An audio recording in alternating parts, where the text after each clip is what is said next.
Hi guys, hold on for a second. Before we proceed to the video, I have something very important to tell you. Professor Jon V. Kofas has published his new book in collaboration with Little French Media, and the title of the book is Neoliberalism, Inequality, and Authoritarianism. This book details how neoliberalism impacts the geopolitical economy in the 21st century. You can buy it from Amazon, and the link is in the description. Thank you. Now let's proceed to the video. Hello, everyone. Welcome to this synaptic perspective on collectivism and individualism. We live in an era of rather extreme individualism because the neoliberal political economy uh, has a value system and an ideology which um, has enormous disdain and loathes the concept of communitarian values and anything approximating collectivism.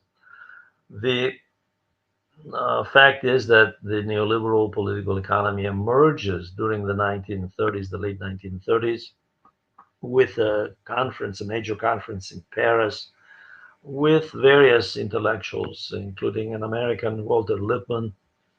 There's another one, major one, in Switzerland in 1947. And of course, neoliberalism takes hold in the late 1970s in Chile, and then institutionalized in England under Thatcher in 79, under Reagan after he wins office in 1980. The values of individualism are hardly unique because there is a sense of continuity.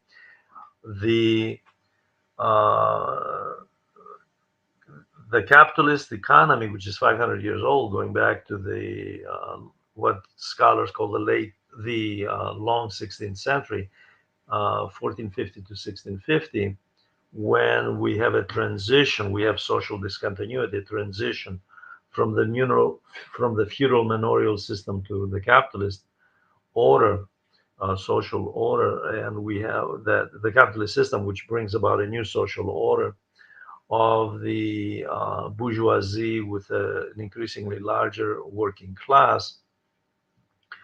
The values of capitalism are rooted in individualism because of the profit motive and individual um, interest in accumulating profit.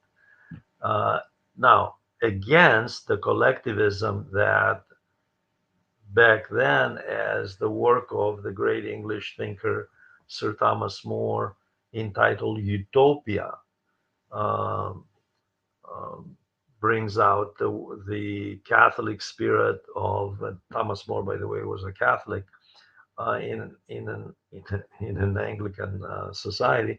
Um, the collectivism was really identified with the church. It was identified with religion. Period. On a world scale, collective. When you think of collectivism, you have to think in terms of religion and something that religion promoted, but not material collectivism, but rather spiritual collectivism. So collectivism at the spiritual realm and egalitarianism at the spiritual realm is the domain of church dogma, of the church, of religion. However, human beings live in the real world, they live in society. And that kind of thinking has an impact in the real society.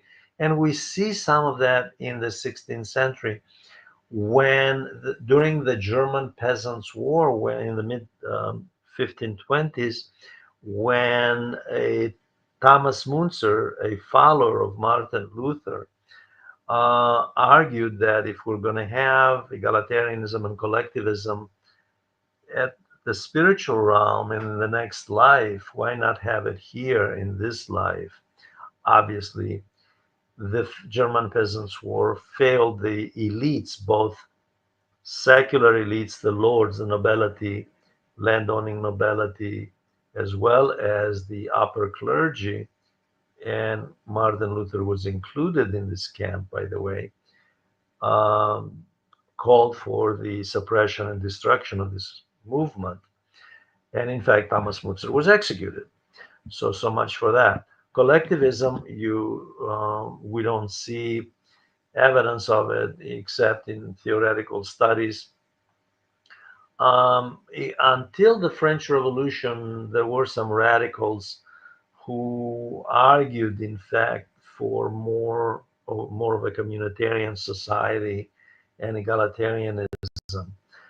However, society in the real world during the first industrial revolution in England in the 18th century was proceeding to cement individualistic values. So collectivism was continuously on a course of a retreat. In the course of the 19th century, we see the abuses of the capitalist system toward the working class, and we see more and more intellectuals, novelists like Victor Hugo, like Charles Dickens, journalists and critics, social critics, arguing that the individualistic value system against collectivism has resulted in a new class of poor people, uh, including, by the way, children. And there were also people who argued that that is um, a stain on a society which wants to claim to be moral. So there was, especially by the late 19th century, when the rise of the working class movement, the women's movement takes hold, we see that there is a tendency to argue that maybe we should be taking a second look at some of the communitarian values, collectivist values. Do we want children exploited? Do we want them working in factories at the age of 6 next to their parents and under unsafe conditions instead of going to school? So collectivism begins to creep in as there are calls for a more democratic society by the late 19th century during the age of progressivism in America. And of course, there was a counter movement. There was a comparable movement like that in Europe as well, by the way. Um, Now, in the era known as the era of totalitarianism, the interwar era, 1920s, 1930s, obviously democracy was frowned upon by totalitarian regimes, Nazi Germany, Fascist Italy, Imperial Japan. The This is the background from which neoliberalism emerges. Neoliberalism does not support anything communitarian, and it frowns upon anything collective. It actually has disdain for anything that promotes social accountability and social responsibility on the part of the state or businesses. So it's as though the society is there to buttress capital, and that's it. And the interests of individual capitalists, while the rest of society, working people, are there to make sure they're just working hard and making a living for themselves in order to promote the accumulation of capital. And those are the principles on which neoliberal individualism are based, to the extreme degree that they commoditize the individual, by the way.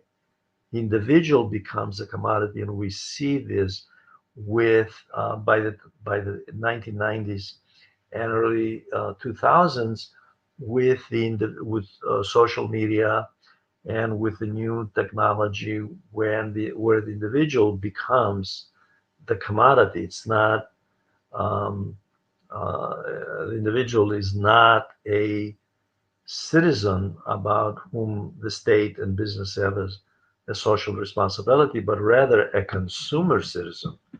The consumer citizen has a responsibility toward the businesses to buttress the business system. The issue of individualism and extreme individualism, of course, that we see on a world scale is part of the new culture, the new value system, the new ideology. This is inescapable. Whether you are in the West or in the East, these values are global, by the way, because the neoliberal system under globalization, neoliberalism are intertwined. Neoliberalism promoted globalization to the extreme. Not that, by the way, capitalism was not always, it was always an international system, but globalization, the freeing of regulations to promote capital transfers, offshoring of companies, and so forth. And that means that values were offshored as well. So you have the shared values of individualism. And the question is this the healthiest um, aspect of human nature? And is this the most constructive aspect of a society and a civilization, considering we're not each individual on a mountaintop up there living on our own? We are all part of a collective, as the great ancient Greek philosopher Aristotle pointed out. And if you are part of a collective, you have a responsibility to the collective. And the collective is the reality, not the individual. This was pointed out again from Aristotle to Jean-Jacques Rousseau in his study Du contract social, the social contract.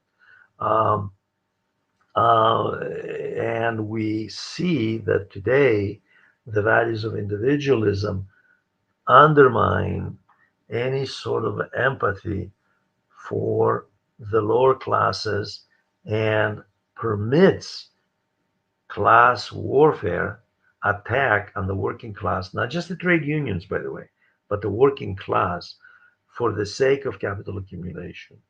I ask you to take a look at the video on the values of individualism and collectivism in the era of neoliberalism. Write comments, ask questions, and by all means, join this channel. This is Asad Alim's channel. He manages it. And I thank you for watching.